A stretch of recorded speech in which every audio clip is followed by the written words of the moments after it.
Namaskar Vinodji, Namaskar friends. We are here to discuss one of the very world famous books, Yeah, world famous book. Yeah, and that is written, not exactly written Vinodji. in fact, it is a series of lectures that Yeah. have been compiled in a form of a book. So it's a transcript of the 5 lectures. You can listen to them in Hindi or English in audio or read the transcript. Interestingly enough, when we are going to disclose the name of this book, we are sure that majority of you have read or heard about this book. Yeah, originally it was in Hindi and it is in English as well as by the same person. The name of the person is equally important Yes. as the name of the book. And people either they love this name or hate this name. Yeah, there are no in-betweens. They are not neutral. Yeah? The name is Osho Yes. or Rajneesh. Yes. Or some people as they call Bhagwan Rajneesh, right? Yes. Whatever you call. In fact, he was a professor of philosophy, Chandramohan Jain, Yeah. turned into the spiritual person and acquired worldwide reputation as Osho. And in fact, he was controversial. Let us be very frank about it. And he went to US as well. When he came back from US, 21 countries refused to permit landing to his chartered flight. Exactly. He is a person who has been called as a spiritual man, philosopher, thinker, and so on and so forth. But one thing is absolutely sure about Osho, that he is among those very few people who are capable of original thinking. Definitely. No fewer than 600 books, Vinodji, Yes. he wrote or he spoke. The lectures were transcribed. Who can claim to have authored 600 books in this world? And he is a wonderful thinker, philosopher, and a person who can put forth his argument in most acceptable logical way. Extremely well-read person, extremely well-read, and he has all the potential to be the great philosophers of the world, but unfortunately he has not been elevated, I would say, to that level because of many factors, because of the controversies, maybe because he's too near in our time. He passed away in 1990, and maybe because he spoke in an untabooed manner. Exactly. And what I feel that if some serious scholars Yeah. try to put together all the important elements of his thinking or theories, Yeah. then we can simply develop a body of philosophical thought out of his lectures and writings. Definitely. And one more factor which hindered his philosophical stature is that he chose to speak on as a by way of commentary on many things like Bhagavad Gita, like Upanishads, like Vedas, like Buddhist literature, Jain literature, even Tao and whatnot. So maybe he could have propounded more of his original thoughts without making them a part of commentary on already established works. So his original thoughts and his commentary Yeah. are so interpersed. Yeah. So it becomes very difficult to separate the two strings of his thoughts. And maybe he did not write the things. Exactly. Because Because speaking is a simply different art. the world is dominated by the written word. Written word. And we do not take the spoken word so seriously. But see, his technological prowess in the 60s itself, he employed the audio cassette recorder to record his lectures, which nobody does. And thanks to his time. wisdom that Yeah. his lectures have been preserved and finally changed into books. Yeah, naturally. So Rajesh, which book you are talking about today? Today, I think we will take one of his most famous book or lectures, and perhaps many people have heard only of that. They don't proceed beyond it. Even many people don't read this original work and then indulge in criticism. They are put off. In Hindi, that is called Sambhog Se Samadhi Tak. In English, we call it From Sex to Super Consciousness. And the S word itself, puts Yes. off many people. Exactly. So people simply cannot tolerate that somebody is speaking on the topic of sex. Yeah. To them, this topic is tabooed one, and one should not speak on it at all. Yeah. And perhaps because of the title of this book, that is From Sex to Super Consciousness, many people either they have read it, or they have discussed it, or they simply are put off by this title itself. Yeah. But then these 5 lectures really form the core, I should say, of his approach towards life, and not only towards sex, but to entire life, I would say. So Rajesh, first of all, tell our viewers that what is the approach of Osho to sex? First of all, he openly speaks about sex. That's really nice. That's really, even in the West, it is not so well accepted even today. Forget about India and Asia, right? So number one, publicly, openly, he speaks about sex despite receiving threats and despite whatnot, right? And how does he look at it? Yeah. Now he says all of us have sex in our life. It's the integral part of the creation. It's a creative force. But unfortunately, we don't have a positive attitude towards sex.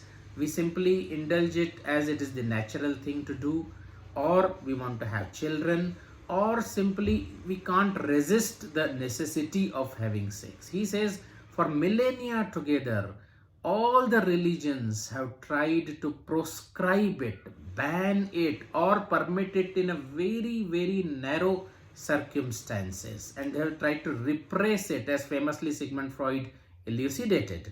So he says this approach of sexual repression is counterproductive, number one. So here, in this way, Osho comes very close to Sigmund Freud, who also clearly tells that many of our psychological diseases and disorders are the consequences of the repression and suppression of sexual drive. Yeah, he says in our pursuit to ouster sex from our life, repress it, suppress it, we have inadvertently sexualized everything.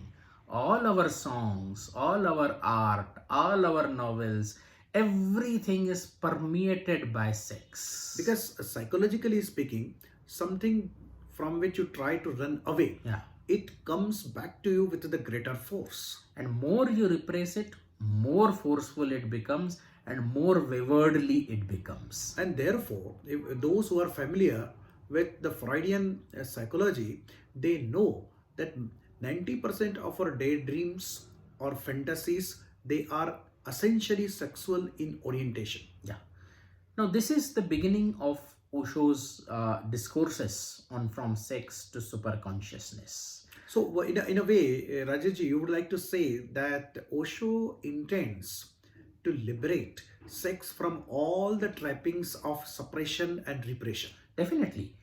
In a way, people say that he advocates free sex, free love, but I don't agree with it. He perhaps advocates the open acceptance of this desire. Yes, open acceptance of this desire, open conversation about it, and then he goes deeper. He says religions and spirituality for millennia have extolled this state of samadhi or meditation or superconsciousness or dhyana. What is it? These two seem to be contradictory. Sex on one hand, and superconsciousness on another. People don't see eye to eye. Perhaps they believe that the sexual desire is hindrance in the path of achieving superconsciousness. Yeah, or that is enemy of religion. Sex is the enemy of religion. Religion is the enemy of sex. Okay. And he has said the religion has poisoned sex, but unfortunately, sex did not die. That Nietzsche's quotation, he quotes Nietzsche. Nietzsche says, religion has tried to kill sex by poisoning it, but unfortunately, it is poisoned but has not died. And therefore, it comes back in a more dangerous way. More virulent, more violent form. Imagine a person who has been poisoned but has not died. He will take revenge upon you. Revenge upon you. And that is precisely what has happened. And therefore, many of us are caught in this turbulent force of sex day in and day out, and much of our energy simply is wasted either thinking about it, Yeah. or practicing it, or suppressing it. Yeah. Now then Osho proceeds, and let me just interject here one more point. When you read Osho, it's not, you don't logically proceed from one argument like a dry philosopher writing a thing. He speaks in a very anecdotal fashion, interspersed with many stories, anecdotes, jokes. Therefore people take him lightly. They don't regard him as a philosopher. But who says that philosopher has to be dry and Exactly. In fact, he has done a great favor Yeah. to the philosophy. In fact, philosophy must be Yeah. spoken or written in this lively, interestingly, and poetic way. From time to time, Osho quotes lot many poets Yeah, as well. lot He's a many. well versed, with the writings and the poetry of the entire world. That way, I should say. Extremely well-read person. English, Russian, Hindi, whatnot. He And quotes not only he in between. reads and simply copies or imitates, No. but he critically thinks Thinks about of the it. thing, about all the books and the theories that he reads. He assimilates. The cross-referencing is enormous in Osho's discourses. I don't find it anywhere else to that extent. And he speaks spontaneously. Spontaneously. It's not that he's preparing a thesis and then he speaks. No. So in that way, he's different, and he's on a much more higher pedestal than all the typical philosophers of the world. Exactly. And Kushan Singh had said at one place that after Buddha, Yeah. perhaps Osho is the first original thinker from India. Perhaps, yes. And then he goes on. He says, now, why are we attracted by sex? Yes, that's a very important question to understand. Why? It is not simply mechanical. It's not simply hormones surge and we cling to one another. No. He says, when we have sexual intercourse or sexual experience, Yes. what finally we experience is perhaps the one moment where we feel egolessness and timelessness. So Rajesh, these phrases, Yeah. egolessness and timelessness, seem to be quite attractive and fascinating and meaningful as well. Yeah. So could you please illustrate them? What exactly he means by egolessness? Timelessness, perhaps I can explain that there you feel as if the past and the present and the future, they converge into 1 second and or one moment. We lose the track of time. Track of time. We are not conscious of the time basically at that time. As But what Einstein is famously is said to have remarked Yes. while explaining his theory of relativity to very lay persons, he said, perception of time changes. If you put your hand for a minute on the burning stove, you feel 1 minute has stretched into hours. Hours. And when you are with your beloved, you press your hand on his or her breasts, you feel 1 minute is condensed into microseconds. Right? Yeah. So but timelessness one can easily understand. But what does it mean by egolessness? That is also when two people love each other, when two people in a way merge with each other, their separate entities are no longer to be felt. They feel as if they have converged, they have merged into one another. Perhaps you want to say that is a complete state of surrender. Complete state of surrender. I don't feel as if I am I, you don't feel as if you are you. We feel as if we are we, one with one another, and that even not that realization of we also vanishes. That trance-like state. Yes, trance-like state. Perhaps that is the right way of putting it. describing that ecstatic moment of union between the two people, right? Yeah. And I believe that this ecstasy arises out of not only the physical union, but provided the people are emotionally attached to one another. Of course, perhaps here, intellectually attached to one another. Yes. Osho says there are 3 levels of sex. Yes. One is physical, body. Yes. Second is psychological level of sex. Yes. And third is spiritual level of sex. Exactly. By physical, he means just intercourse. Two bodies cling to one another. Whatever happens in the sexual intercourse till the end, till the orgasm physically. Second is the emotional compatibility, emotional merger with one another, the feeling of we, egolessness, timelessness. And third is when you really truly are in the state of trance, and then the universal passion engulfs you, not only you both, but you fuse into the entire universe, so to say. In other words, Yeah. See, if we talk of just a physical union, then Yeah. you can love anybody physically. Yeah. But why you choose to love a particular person? Because you are emotionally or psychologically attached to that person. You psychologically, emotionally admire that person. And once you go to the next level, when you find spiritual connection with that person, and then that union becomes a perfect union. Here I am reminded of Thomas Hardy. Yeah. And when his hero admires the heroine, that is Tess, Yeah. he considers her to be the essence of entire womanhood. That's it. Yeah. So that is the spiritual plane on which sex operates. And Osho says East is still at the physical level of sex, and West has progressed to the psychological level of sex, because they have, in a way, not all naturally, but at least some people there have progressed to the psychological level of sex, where you love a person, you are in bondage as well as you are free. And then he says, but the world has to progress towards the spiritual level of sex, spiritual connectivity.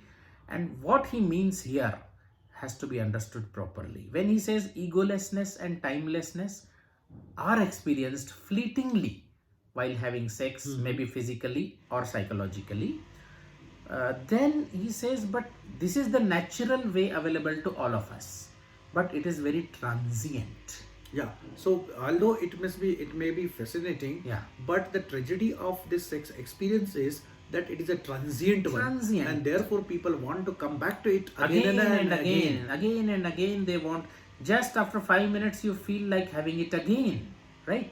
So he says, and moreover he says, it is energy expending also. You feel exhausted Yes. after having sex. So much energy is spent for a brief moment of egolessness and timelessness. He says there are alternative ways of achieving the same egolessness and timelessness. So this seems to be quite interesting. Yeah, and this is maybe you can call it the essence of Eastern meditation, or all these practices which are there. He says, if you do meditation, and his concept of meditation is a bit different from the traditional concept of meditation, that will come to later. But he says, if you do meditation, you can reach the same timelessness and egolessness for more duration, much more duration than the sexual intercourse. And maybe you can be in the timelessness and egolessness state forever, for 24 hours by doing this. This is something great, meditation. and perhaps the great people, great men of spirituality, Yeah. may have attained this kind of state, and that is why they so value Yeah. this experience of meditation. And then it's not that, he says, see, it's not that sex will cease to exist after that. No, even for a meditative person, sex is important, but the attitude towards sex will change. It will not be the end all and be all of everything.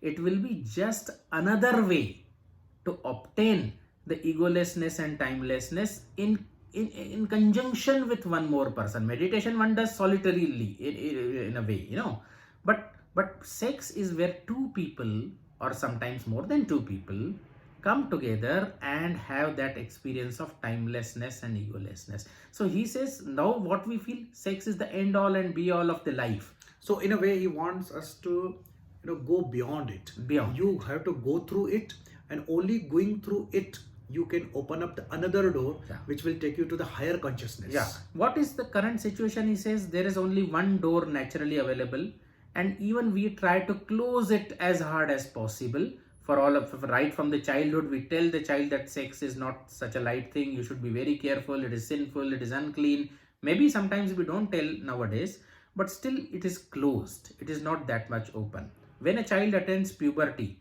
he or she knocks at that door very vehemently, because he or she does not know any other door.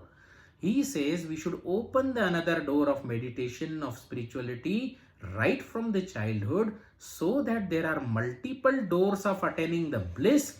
Then it is left to the person which door he or she prefers at the particular time. So in a way, now this erotic experience and a spiritual experience they are the two different paths to attain the ultimate, the same bliss. Yes, definitely. And when he talks of transcending sex, it does not mean giving it up. Or rejecting it. When we transcend, suppose we climb the stair and reach the upper topmost stair, it is not that the lower rungs of the staircase are meaningless for us. And then no. you can remove them from the place. It's not like that. No, you can't. So therefore, sex is important, definitely important. It will remain important. But if the door of the meditation is opened, and for him, meditation is not simply passive meditation.